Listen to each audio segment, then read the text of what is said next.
Welcome to the Daily Report for June 25th, 2024. I'm Jeff Glor, in for John Dickerson. The Surgeon General says gun violence is a public health crisis. What that means and why he says this was necessary even after a couple of years of decreased shootings.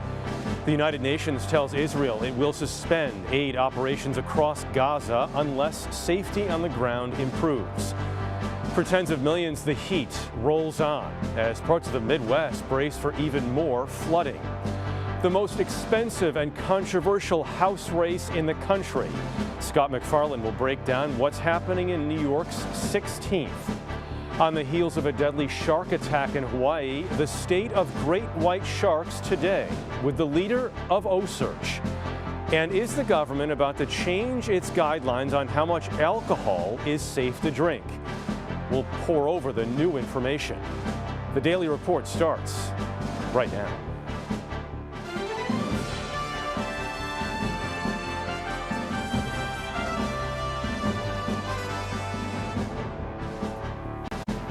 Hi, and thanks for joining us. We begin here with new questions over humanitarian aid for Palestinians in Gaza.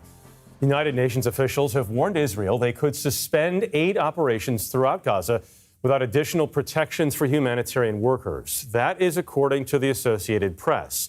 The reporting comes as Secretary of Defense Lloyd Austin meets with his Israeli counterpart in Washington. Austin reiterated the United States' view that civilian lives in Gaza must be a priority. Israel is in a hard fight against a cruel and ruthless foe. But I learned firsthand that you can only win in urban warfare by protecting civilians. So Israel must continue to do more to protect Palestinian civilians in Gaza. Meanwhile, U.S.-led efforts to deliver aid by pier have faced numerous problems since an installation of that pier last month. CBS News foreign correspondent Imtiaz Tayeb has more. Imtiaz? Well, Jeff, we traveled across the eastern Mediterranean with U.S. forces to Gaza's devastated central coast. Now, we were among the first journalists to visit the $230 million humanitarian platform where we saw trucks carrying pallets of food aid into the besieged Palestinian territory. Now, since the pier became operational 2 months ago, only around 400 aid trucks have come off of it.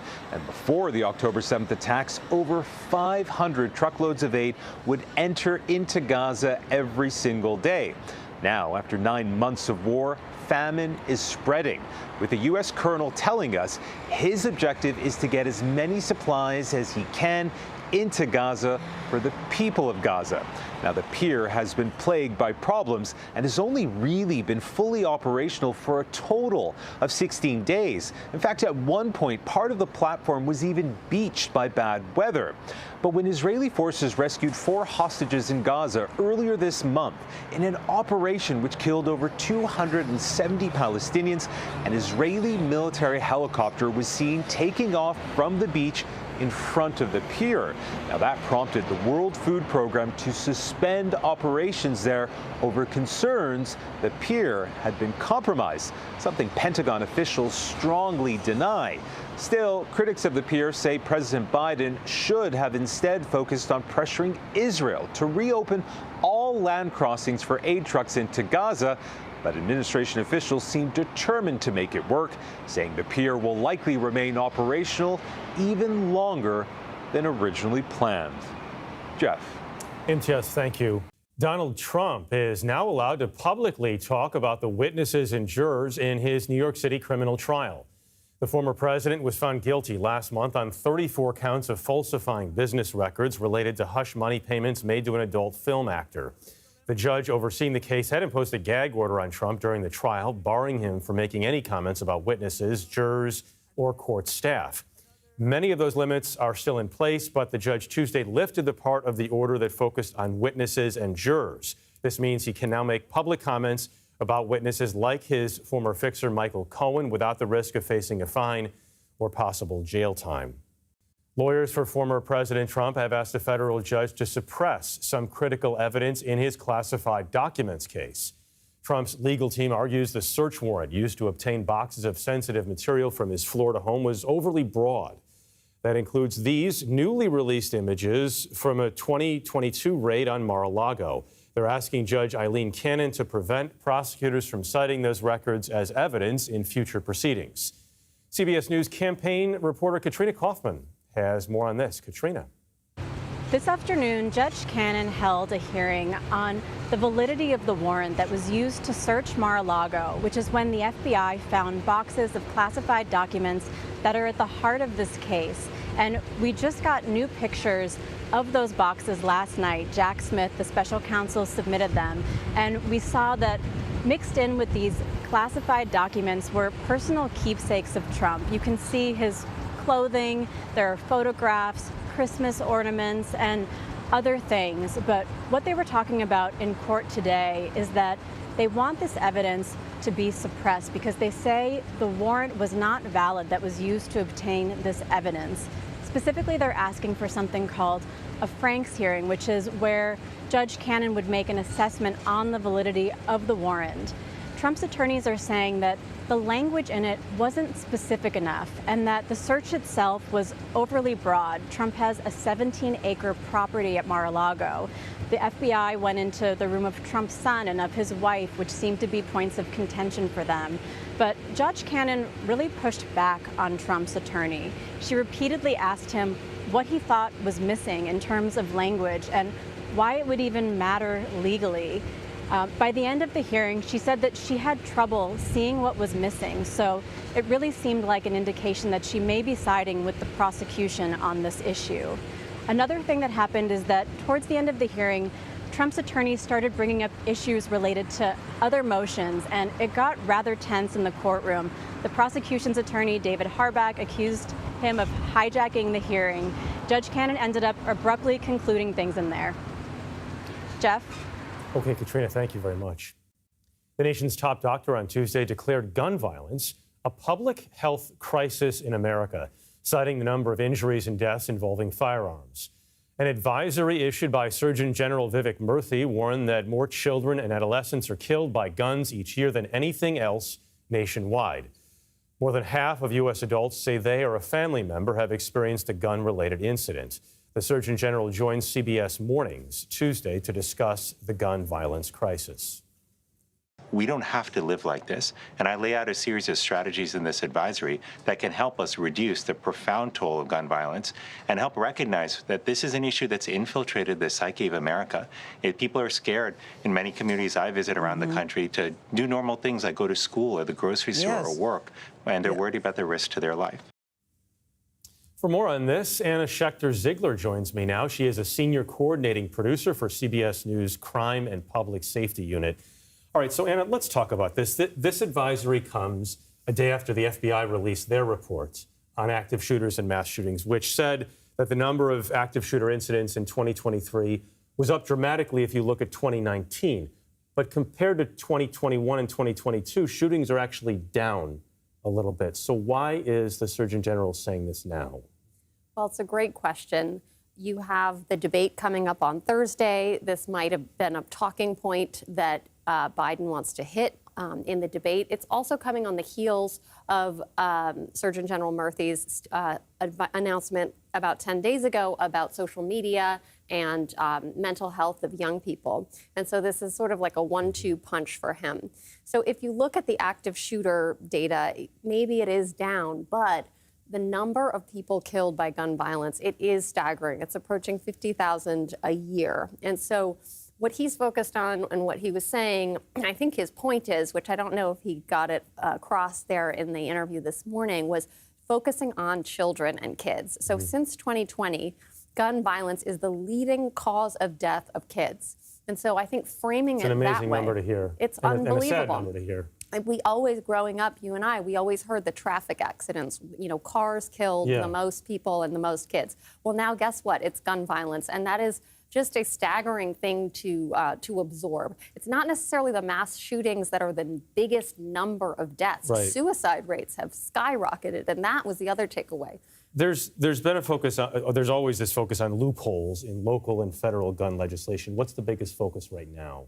Well, there are so many loopholes. Yes, there are lots of laws, local laws, like in a place like Chicago, to keep guns out of the hands of violent criminals. But a partner or a family member or a friend can go buy that gun and give it to the individual. Also, you can drive a gun from a state where there are very loose laws about gun ownership and drive it into a state like New York, where you have much stricter laws, and gun violence can take place yet again. So multiple loopholes. This is a really tough problem to solve. It's so endemic in our society. Because there's this criticism that the places that have the strictest laws are the ones that have the most gun violence. I don't know whether that's accurate or not entirely. I think each side tends to cherry pick numbers when it comes to gun violence right now. But you're right. I think this has to be, one would expect, a part of the debate on Thursday. That's right. And it's really easy to drive a gun across state lines and drive from a state where the laws are loose to a more restrictive state. And that's a huge problem. And, he's framing it as a public health problem. It's a policy problem. And for so many years, we haven't been able to solve it.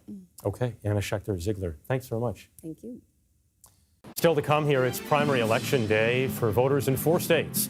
A look at the races to watch and the race that is breaking records. Plus, Donald Trump and President Biden preparing to face off in the first presidential debate Thursday. We're going to speak to one of Hillary Clinton's former advisors about what it takes to get a candidate ready. This person played Donald Trump in debate preparation. You're streaming The Daily Report.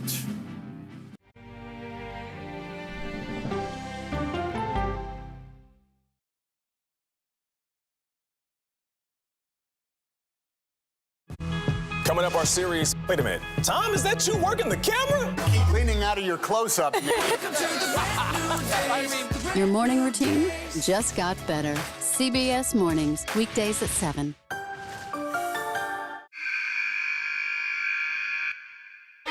I had progressively fallen deeper into the world of online sports betting. The risk is the rush. What do you think is driving the spike in popularity? I think it's legality. If it's legal, I'm going to use it. There are ways to bet when you are 18. We've created an epidemic of child gambling. You can't walk into a male dormitory in a college campus without sports betting happening. It's America's most neglected problem. I used sports betting as a way to escape, when in reality, I'm choosing self-destruction. Whatever I had left, it was gone. The purpose of the industry is to get you to play to extinction. And that means until all your money is gone.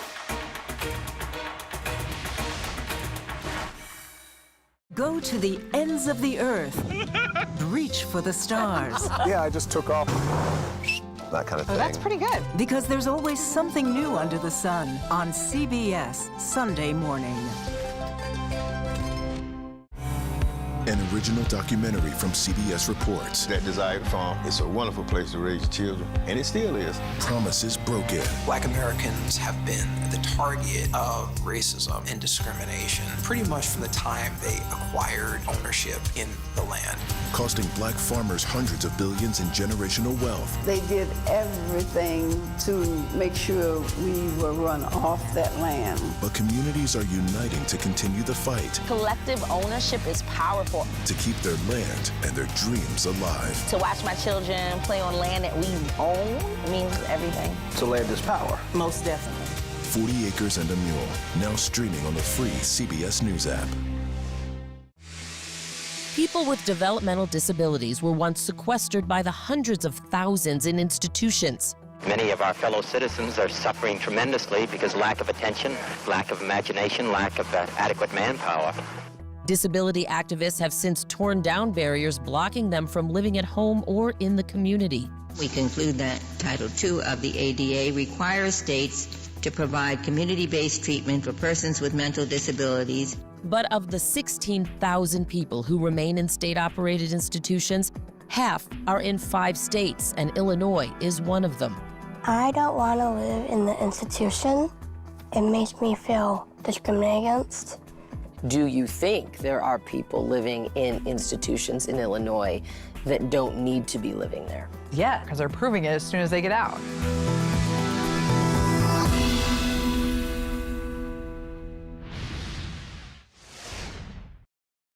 Tuesday is primary day for voters across the country as we gear up for the general elections in November. Voters went to the polls in 4 states: New York, Colorado, South Carolina, and Utah. Republican primary races in some states will once again test the power of a Trump endorsement.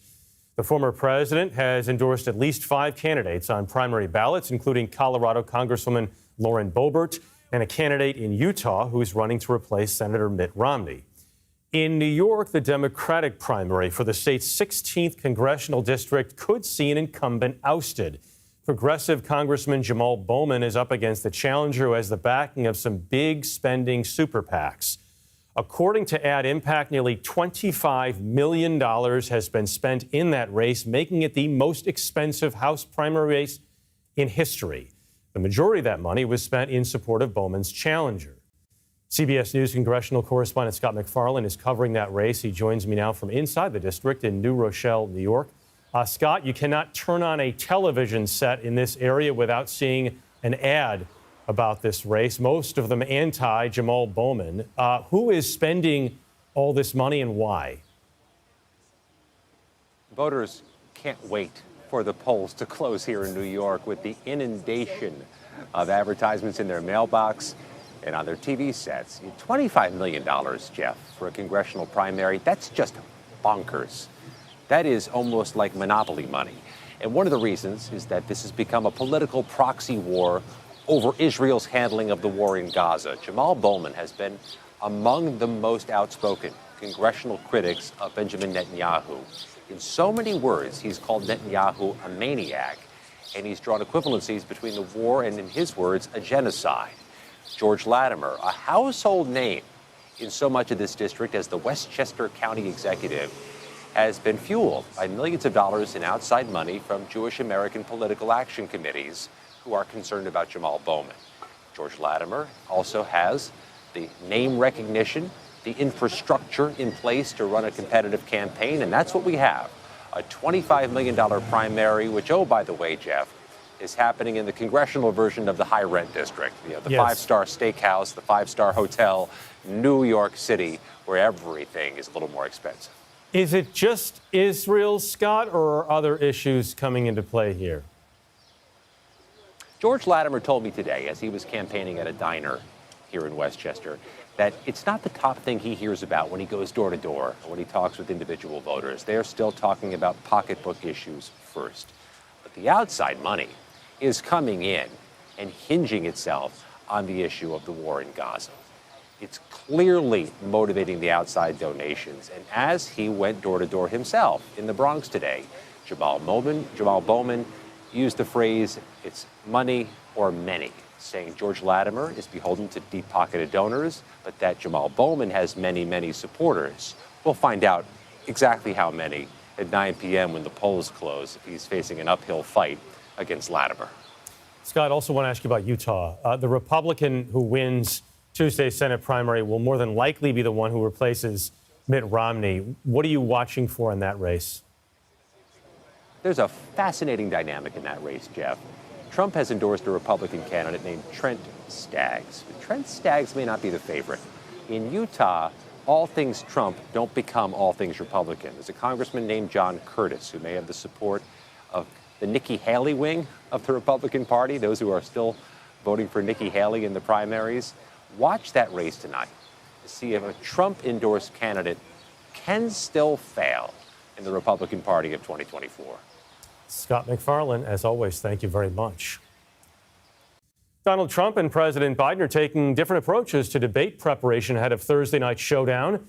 President Biden has been at Camp David with his campaign team, led by former White House Chief of Staff Ron Klain. A source tells CBS News Biden has been participating in mock debates with his personal attorney, Bob Bauer, who is expected to be playing the role of Trump. Meanwhile, the former president has held a series of meetings with his allies to discuss his strategy against Biden. But his main focus has not been on debate prep holed up somewhere, but on the campaign trail, where he says speaking to voters and the media is the best prep. For more, let's bring in Philippe Reines. He is a former Deputy Assistant Secretary of State and a senior advisor to Hillary Clinton. He also helped prepare her for the presidential debates against Donald Trump in 2016. Philippe, I hope I got that pronunciation correct, and if I didn't, my apologies. Close enough. Let's hope the candidates pronounce better on Thursday night. You played Donald Trump in preparation with Hillary Clinton in 2016. How does one play the role of Donald Trump? Well, I think at this point, 8 years later, we all unfortunately can do it because it's been the same thing. I watched a lot of tape of his debates in the Republican primaries, of his various rallies. I read a lot of transcripts of speeches or whatever he would call them. Also, I was a native New Yorker, so I sort of had him in the back of my mind growing up. But the one thing about Donald Trump is that he is a very predictable, unpredictable person. So once you kind of do the method acting of really just diving in, it's easy to absorb. What is that? Talk more about that, predictable, unpredictable. Well, I mean, you know, I think every American at this point can do a pretty good SNL imitation of him. He doesn't have a strategy. He has a list. His list is basically the things that he at any given point wants to get off his chest. They range from ranting about his election, his re-election, and what he thinks was taken from him, from his first impeachment during his first term to his second impeachment after his first term, to his criminal trials now, to being the gag orders, to I'm sure he will say on at the debate that he is being muted because people don't want to hear from him. He will act like he never heard or never agreed to the idea of muting. So the real question isn't what he will say, it's when he will say it and what order he will say it and how he will deliver it. I think the big question that a lot of people are asking right now is what tone will he bring? Will he be the aggressive Trump that we saw in 2020 in that now infamous debate that a lot of people feel he lost and that took him down in the polls? Or does he try to act, for lack of a better word, a little more presidential, a little more reserved? Well, you know, debates are not these distinct separate items from campaigns. And what I mean by that is the 2016 debates against Hillary reflected the 2016 campaign, meaning that Donald Trump, for all his bluster and obnoxious and exaggeration, to put it politely, he had a message of immigration, on Obamacare, on jobs leaving America. And he laced that into his rallies and he laced that into the debates. 2020, for his re-election, I don't know what his message was. I don't think he had one. He was just very angry. He was very angry at Bob Mueller. He was very angry at being impeached. He was very angry about COVID, that it was overwhelming him. He couldn't get the better of COVID. And that's what came across in that first debate, was just sheer anger and nothing beyond that. He was he was trailing at the time, too. I think he was trying, there was maybe a strategy to make up some ground. As far as the format for the debate goes, it's an interesting one. Listen, I think Jake Tapper and Dana Bash will do a great job, but the rules are kind of odd, and I wonder if you think that's going to decrease the possibility of fireworks when I understand why microphones need to be muted so they're not interrupting each other constantly, but then commercial breaks, does that make things a little more boring? I do not think of all the words that are going to be used about this debate that boring is one of them. These two men, by the time Atlanta rolls around, will have not seen each other for 1,343 days, and they really don't like each other. The animosity that is going to be palpable from the moment they come on stage together to whether or not they even shake hands is going to permeate every interaction they have, whether one is mute or not. The muting, I actually think, is going to redound to everyone's favor, except for Donald Trump, because the moderators, as you just said, Jake and Dana, who are very good and very thoughtful journalists, will have a longer stretch of time to process what they've just heard. When the two candidates talk over each other, they can barely absorb what they're hearing, let alone put it through any kind of real-time fact check. So this will help, I think, keep the conversation a little bit straighter, a little bit more honest.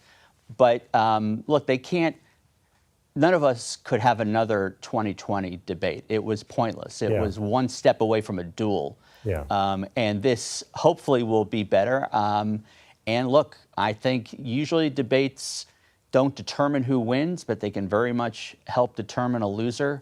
I think the president has a lot more opportunities here than the former president does, simply because the former president has been out of sight, out of mind. I know that sounds odd, but out of sight, at least, for so long, and he's been off social media in the sense of Twitter, that it's going to be a very stark reminder of what he is like. And he's going to be in this jam where the harder he goes after Joe Biden, whether it's personally, whether it's on policy, whether it's on a difference on immigration or inflation or the economy, the higher he revs that up, the more he's going to antagonize the people who ended up abandoning him in 2020 and who ultimately decided the race.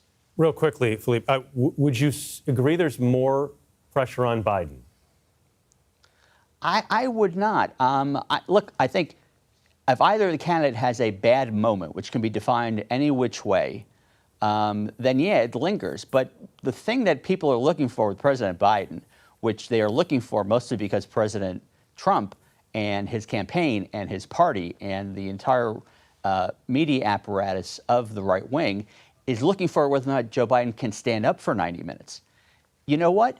I don't know when I'm 81 when it is that I'm going to tune out a little bit, but I'll tell you when it won't be. When Donald Trump is 10 feet away from me, yelling and barking. I don't fall asleep at Kiss concerts. So the idea that there's going to be some moment in the debate that proves Donald Trump's point, I think is kind of silly. It's similar to the State of the Union, where Joe Biden came out, gave a robust, vigorous speech, and then Donald Trump said he was on drugs. And we're going through that. We're going through that same cycle again. I think the president has a bigger opportunity coming off of the trials because the people who seem to have softened in their support, they haven't abandoned President Trump and they haven't shifted to President Biden, but they are somewhat of a jump ball. And that is a huge opportunity for President Biden. All right, Philippe, thanks for not bringing out your Trump voice. But I do appreciate the perspective. Thanks so much. Thank you, Jeff. Quick programming note, you can watch the first presidential debate hosted by CNN right here on CBS News 24/7. Coverage will begin Thursday at 5 p.m. Eastern on America Decides. The debate begins at 9 p.m. Eastern. Severe flooding is affecting millions of people in the Midwest. On Tuesday, President Biden approved a major disaster declaration for Iowa, where evacuations were ordered following heavy rainfall. At least one person was killed in South Dakota. And in Minnesota, the National Guard has been activated to help against rising floodwaters. CBS News correspondent Tom Hansen has more from Mankato, Minnesota.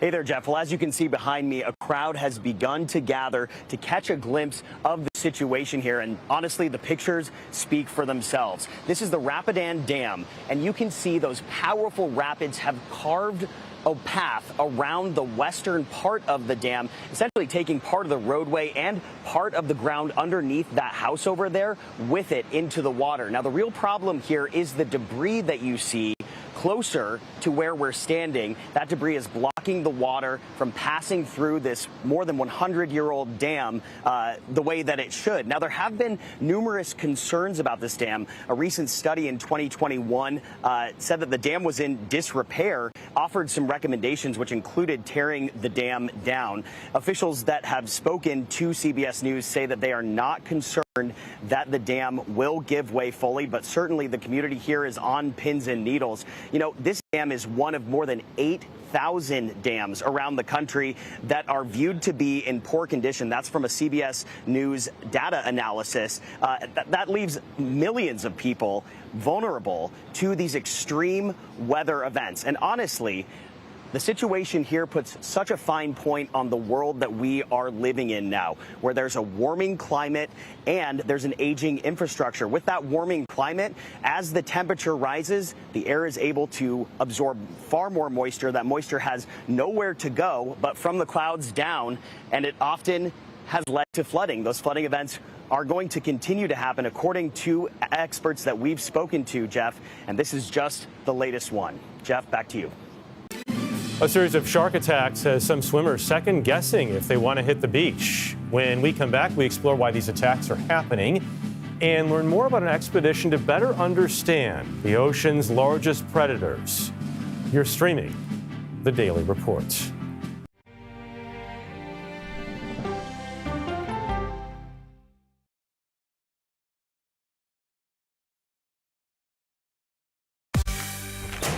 Find our places, bright, shiny faces. When you wake up in the morning, we want to be your go-to team. Nate has one of the quickest minds I've ever seen. Tony has a way of making people feel comfortable. Gailey has this unbelievable knack to ask the question that you're asking at home. I've been told I could talk to a tree, and that's pretty much true. I don't go to work in the morning. I go for coffee with my two good friends, and we talk about the world. Your morning routine just got better. CBS Mornings, weekdays at 7. It didn't seem like anything could happen, because nothing ever happens in East Palestine, but it did. Authorities released toxic fumes from 5 derailed train cars. Resident, please evacuate. Acute bronchitis due to chemical fumes. Did you ever have these problems before the derailment? No, ma'am.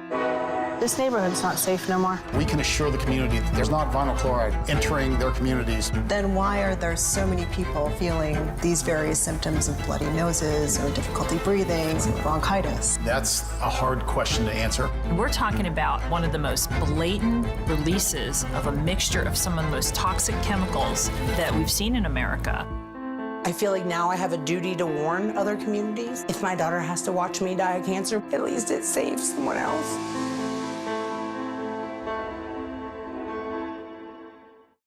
This case. It's like a screenplay, something straight out of Hollywood. But it's not fiction. It's 48 hours. Human remains found this week. 4 families shattered. There's no physical evidence. The mystery would haunt investigators for years.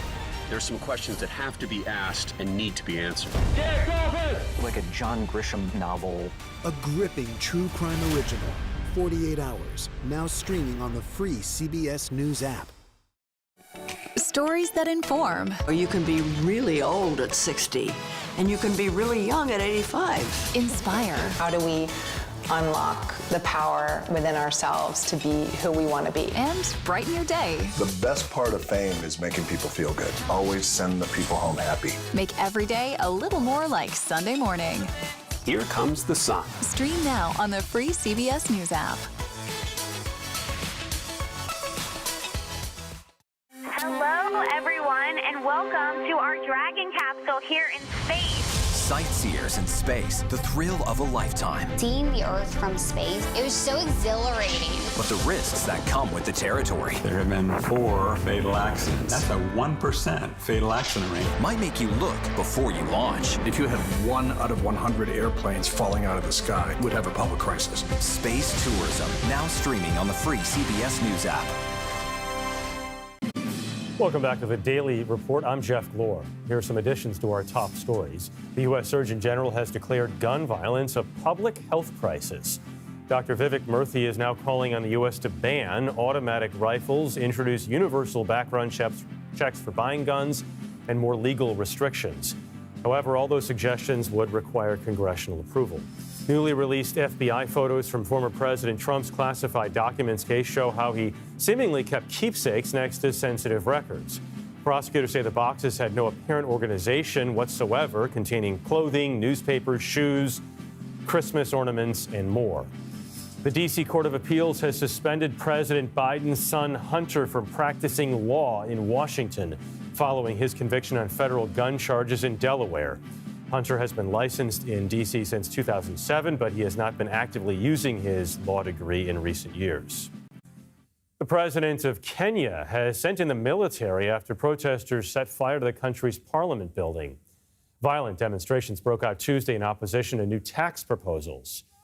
CBS News correspondent Lilia Luciano is following the latest from London. Lilia? Hey there, Jeff. Good evening. Yes, 5 people are reportedly dead and more than 24 injured in Kenya after the parliament building was breached and set on fire this morning. Protesters are rallying against the government's controversial finance bill, which introduced a new tax hike. Especially young people have been protesting. Once those protests erupted, police fired several rounds of tear gas into the crowd in an effort to disperse them. But once these and water cannons failed, they opened fire on the protesters. According to the Kenyan Medical Association, 13 people were shot with those live rounds. Dozens of members of parliament were reportedly in the building, unable to leave, and rushed into the basement to take cover. And even after the chaos had erupted, lawmakers voted in favor of the tax increases. Still, Kenyan President William Ruto has to sign the bill into law. Today, he said the parliament had been hijacked by a group of organized criminals and added that security is his utmost priority. The White House, too, urged calm and said officials in the U.S. are monitoring the situation there in Nairobi. Jeff. Lilia Luciano, thank you. There have been several shark attacks in the U.S. this year, including one fatal encounter in Hawaii that took the life of a professional surfer Sunday. According to the Florida Museum's International Shark Attack File, there were 36 attacks in the United States last year. 2 of those were fatal globally. There were more than 120 incidents of sharks biting people or boats in 2023, the vast majority being unprovoked. Chris Fisher joins us now. He's the founder and expedition leader of OSearch, a global nonprofit conducting ocean research. Chris, it's great to see you. It's been a little while. I was there in the beginning with you. You can correct me if I'm wrong. And I do want to talk about your research because you say the puzzle is nearly solved or is solved. But first, I want to talk about some of these shark attacks because we cover them every time they happen. People ask you about them all the time. How common are they and how worried are you when you see these headlines? Well, you're always concerned for the families. And Jeff, it's good to be with you. It's good to see you again as well. You know, what we're seeing, Jeff, is we're seeing tremendous success in the United States on our east and west coasts, including Hawaii, just from great management over the years. The ocean's really changed since you and I were kids running around. Our kids are growing up in a different ocean with that success. And we're just seeing a lot more of everything. We're seeing a lot more bait, a lot more game fish, a lot more sharks. And one of the things that the sharks and the game fish do to feed is they push all the bait up against the beaches, whether it's in Long Island or in the Florida Panhandle or out in the Hawaiian Islands, around structure and reefs and the beaches. And so when they push all those bait against the beach, it's easier for them to feed. Well, what that does is that creates a problem for us as humans, because when you and I were kids, we could pretty much just walk in the ocean anywhere we wanted during the 70s, the 80s, and the 90s. But due to tremendous management moves, we really need to stop and look at the ocean first before we go in it. Oftentimes when you're at the beach, you'll see massive areas of bait with birds diving and game fish on it. The sharks are going to be on that. And most of these shark incidences are when we as humans put ourselves in the wrong spot by not noticing what's going on and accidentally insert ourselves into a bunch of bait or a bunch of life. And then our hands or our feet are similar in size and they get confused by the sharks and there's an issue. So we have the great privilege of delivering to our children a very abundant ocean in the United States, more abundant than we've seen since the 1940s. But with that comes some education for all of us who use the ocean to really be able to look at it before we go in it. And it's going to get more and more like this as our ocean continues to get more and more rewilded. It's really a spectacular thing that's happening here in the United States. It's the model for the world. It's going to be amazing for our children, but it does mean we have to be smarter about how we use the resource, and we really have to look at it before we wander into it to ensure we don't put ourselves in a bad spot. Yeah. Because the odds are still very, very low even when you do that, but that is one thing that increases the likelihood of these incidences. Chris, when's the next expedition and when can I join? Well, obviously you're welcome on the ship anytime. You've been there many times and you were there from the beginning, for the record. You know, it's been amazing to solve the puzzle of our white sharks off the east coast of the United States. It's the only one of 9 white shark populations around the world where we have the information to manage these sharks. We understand birthing, we understand the nursery, we know what they're eating, we know where they're going. So we can manage our balance keeper in the United States, which puts us in control of its destiny. We're finishing that work now, and the ship is beginning its journey over to Europe to begin trying to solve the puzzle of the Mediterranean white shark. This is a totally different situation than we have in the U.S. We're going over there to try to capture one of the few remaining white sharks to try to solve the puzzle of their lives in that population so that we can recover Western Europe as well as the Med. Because the big concern long term is it doesn't really help us if our beaches are teeming with life here in the United States if other places are not. They'll be forced to come here to try to catch our fish. So we need to help them come along, and it'll be the most difficult thing we've ever tried. No one's ever captured or tagged a white shark and let it go over there so it can be tracked. So true pioneering of research and exploration, fundamentally important to all the future of Western Europe and the Mediterranean. It's really going to be a test of everything we've learned on the water over the past 30 years and 46 expeditions. For clarity's sake here, Chris, when you say white shark, it's interchangeable. Great white shark, same thing. It is the same thing, but in reality, there's no such thing as a great white shark. That's just a movie thing. They're white sharks. Okay. But this is going to be, in Europe, you think, a lot of waiting and patience. A lot of waiting, yeah. I mean, we're going for 8 weeks on the water, 2 weeks off Spain, 2 weeks off France, and 4 weeks off of Ireland. And that is because we're hoping for just one chance at one fish in that whole time to kind of unlock the entire puzzle. Very sorry about the dog in the background. It's all right. It happens. It's what can that one shark, you think? I've never met your dog, but I'd like to sometime. He doesn't seem to be cooperating with the broadcast right now. But he can talk. It's okay. We're used to being around animals, Chris. I got 3, man. I got 1 puppy. She's out of you have control. 3? Are you still in Florida? I'm in Florida in Park City. I'm in Park City now. Nice. All right. Well, listen, we'll say goodbye. I'll let you let the dog out, but I hope we can chat again soon, Chris. And it's good to see you. Yeah, we're really grateful, Jeff. And, if people want to get involved, we're giving away a trip on the ship in Europe. So go to osearch.org. It's free. Enter the contest. Come and join us on the water and maybe participate in making a little bit of history, because this is one of the key components to turning the Med around. We can no longer accept the Med is dead. We've been saying that for decades. We must do something to ensure our future here and their future there. All right, very good. Chris Fisher, thanks so much. A battle is bringing Washington over America's alcohol guidelines. Still ahead, we take a look at some of the proposed changes, what they look like, and how it might affect your daily pour. You're streaming The Daily Report.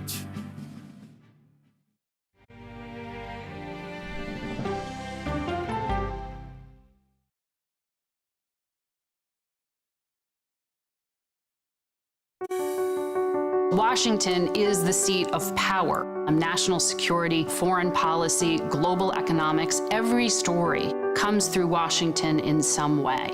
We bring some of the most powerful voices in America to the table. We don't just ask the questions, you have to go deeper. We try to understand what's at the heart of the issue we're talking about, to then come forward with solutions. Face the Nation on CBS.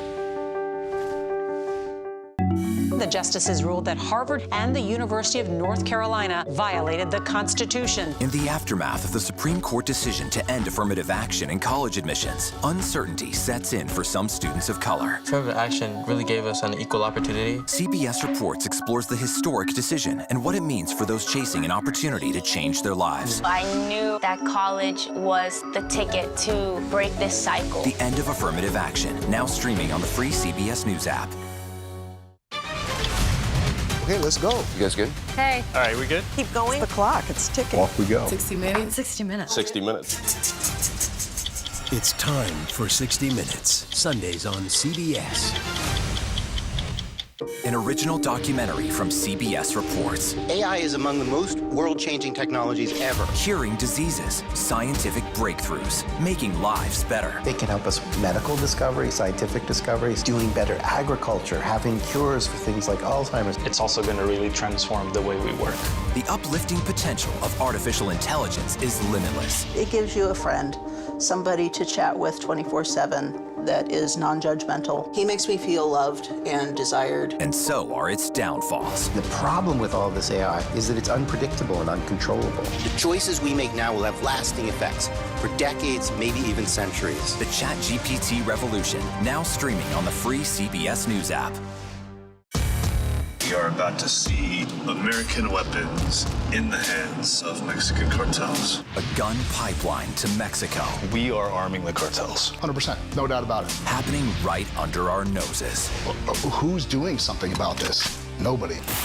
A CBS Reports exclusive. Most Americans have no idea that we are effectively arming the enemy next door. This is the story the American people need to know. Arming cartels. Now streaming on the free CBS News app. America Decides, taking you inside American democracy. The most important stories on a day-to-day, hour-to-hour basis. You're going to hear a lot of reporting. It is clearly a pivotal moment. Gun control, the economy, education. Both sides of the political aisle fight it out for power. Bringing you the analysis that you need. Thoughtfully, with context. Be part of the conversation. On CBS News Streaming. Welcome to America Decides, Monday through Thursday at 5 p.m. Eastern. The debate on how much alcohol is too much will be spilling into Washington next year. That's when the Agriculture and Health and Human Services departments will be updating federal dietary guidelines on alcohol consumption. They'll get input from experts who've done studies pointing to any amount of alcohol being harmful. Right now, it's recommended men have no more than 2 drinks daily and women have no more than 1. Julie Wernow joins us now. She's a reporter for the Wall Street Journal. She recently published an article about this issue, which we found very interesting. Julie, thanks for your time. I want to ask you about these current guidelines and what they're based on and why they might need to be changed. Right. So the same people who brought you the food pyramid have been deciding on alcohol guidance for Americans for, decades. And for the past 30 years, they've been basing this on research that showed that, a little bit of alcohol might not be problematic for your health, and that, Americans can drink, as you said, two drinks a night for men, 1 drink a night for women. What's changing is that people are now starting to question whether the science that those guidelines were based on is still valid, 3 decades later. And so Other than booze companies being opposed to changing these guidelines, who else is against it? Right. I mean, the issue right now, it's so early actually in the process, which is what's so fascinating about the amount of activity that's happening and the amount of money that's going into, getting a voice in the process of what decides our alcohol guidance. And so what is happening now is you have a lot of congressmen who are, in places from Napa Valley to, the Bourbon Trail, whose economic engines are tied to the alcohol industry, questioning, this process. Why are we examining alcohol guidance separately? Well, it does seem like a very arbitrary thing to begin with that we've been living with for 30 years. Oh, men can have 2 and women can have 1. Where did that come from? It actually came from a scientific consensus, from, back in the day where they were looking at mortality data and seeing that, okay, if you keep it to just strictly, 2 drinks a night for men, that we don't really see much risk in that for changes to your health. Of course, now we're looking back at some of those studies and saying, well, wait a minute, they were including, non-drinkers who quit drinking because they had health problems together with people who had never been drinking. Well, that really changes, the difference between a person who's never had a drink and a person who might have had a problem with alcoholism. It could be vastly different in terms of health outcomes. And that's just one of the examples that they're pointing to for some of the sort of fatal flaws in those studies. I don't know, Julie, does Europe or other countries, other continents everywhere, do they have rules or guidelines like we have? Yes, the number of countries have guidelines, including also, the World Health Organization, which recently said that no amount of alcohol is safe. And we've been seeing alcohol guidance really getting dropped around the world to lower amounts of alcohol, which is a big reason, that this is causing sort of an existential crisis for the alcohol industry. In the past, Americans, didn't associate alcohol, for instance, with the same kinds of cancer risk as tobacco. In fact, a lot of Americans are very unaware of the fact that alcohol leads to something like 7 different kinds of cancers. And so, that combined with the fact that younger generations are moving away from alcohol and thinking more about their health, makes this, a very big problem for the alcohol industry. Julie Wernow from the Wall Street Journal. Thanks for your time. Thank you for having me. In recent years, artificial intelligence-generated images have been winning photography contests, sparking debate about the role of AI in the creative world. Now, one photographer has flipped the script in a surprising way, submitting a real photograph to an AI category and winning. CBS News confirmed producer Alex Clark has the story.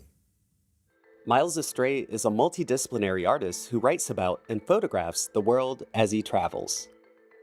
When invited to submit a piece in the AI category of the 1839 Awards photography competition, he decided to make a statement. I had seen a few examples over the last couple of years where people had entered AI art into real photography competitions. Most notably last year, the Sony World Photo Awards.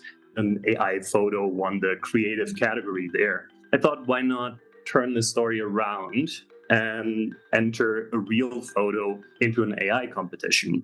This is Estrée's very real photo. Titled Flamingon, the image was taken on a trip to Aruba in 2022.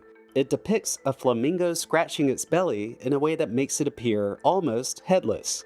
It was so striking that it won both third place and the People's Vote Award in the AI category, beating out actual AI creations.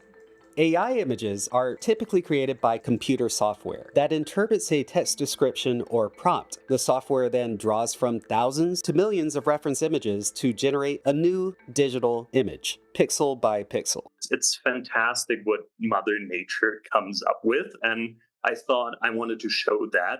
There is a human and emotional quality here that AI cannot generate. The fact that this picture in the end was chosen not only by the jury, but also by public vote, proved that point, and I'm very happy about that.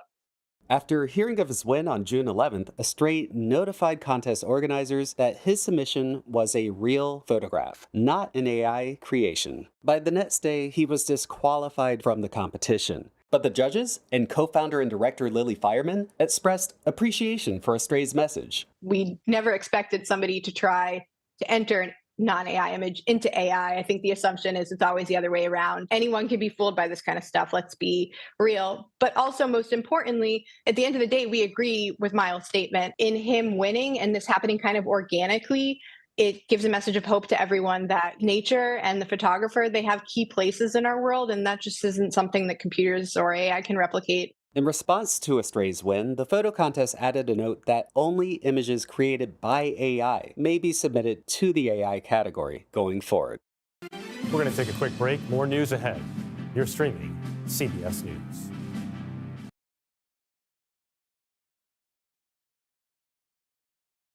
Go to the ends of the earth. Right now. We got something crazy. And reach for the stars. Here we are. Time. Yes, it's my comeback. Hey, this is pretty fun. But wait, there's more. Experience thought-provoking. I'm open to the idea of being a human being. Innovative and truly original reporting. Look through a telescope and go, wow. Because there's always something new under the sun on CBS Sunday morning.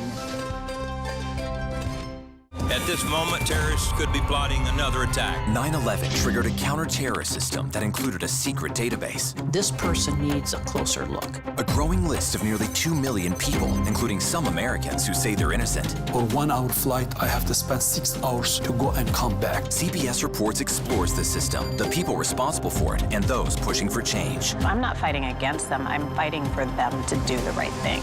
The Watch List, now streaming on the free CBS News app. Don't miss true crime anytime you want, anywhere you go. With the 48 Hours podcast. Real crimes, real lives, real justice. There's some questions that have to be asked and need to be answered. Listen to 48 Hours on Apple Podcasts. An original documentary from CBS Reports. Imagine yourself in Manhattan with no police, no army, no mayor. The people of Haiti stare down poverty, corruption, natural disasters, and violence. 90% of the guns that are used by gangs in Haiti are American guns. but with an unbreakable spirit and eternal optimism. There are days where I cry, but we can't be discouraged. We still believe in Haiti. They're still able to look ahead with hope. Haiti is on the brink of transformation, a radical shift. Haitians are coming together and saying things must change. Fighting for Haiti, now streaming on the free CBS News app. Hey there, welcome to The Uplift. I thought she was a groom, and I stepped back and I went, oh, you're the queen. She's going to be with me every instant that I'm alive. I just wanted to see if you'd go to Disneyland with me today. I look over at him and he's smiling. I'm going to remember that the rest of my life. They told us when he was going to be born, he was only going to live for 30 minutes. It's really a miracle that he's with us today. The Uplift. Stream now on the free CBS News app. When you wake up in the morning, we want to be your go-to team. On our places, bright, shiny faces. I don't go to work in the morning. I go for coffee with my two good friends, and we talk about the world. Your morning routine just got better. CBS Mornings. A CBS News investigation. People looking for love, finding their life savings gone. This could happen to anybody. And sometimes losing their lives. Anything for love. Now streaming on the free CBS News app.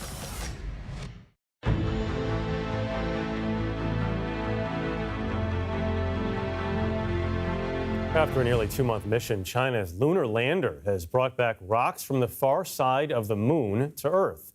This makes it the first nation to do so.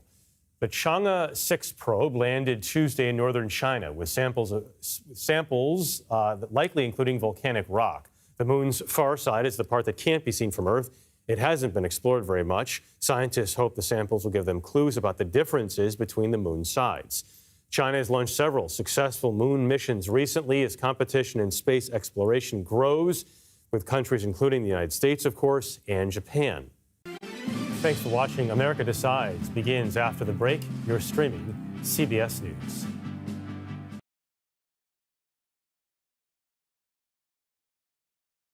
Okay, so let's just start at the beginning. Well, let me start with this. What is at stake here? What is the answer then? Do you know why? You want me to just keep going? Is that a good thing or a bad thing? Were there death threats? How is this possible? What's wrong with that argument? Are you saying they lied? Have you told the government that? Why won't you say the word crisis? You're not answering my question. Is this really Is that scary? Does that make sense? What do you mean? What does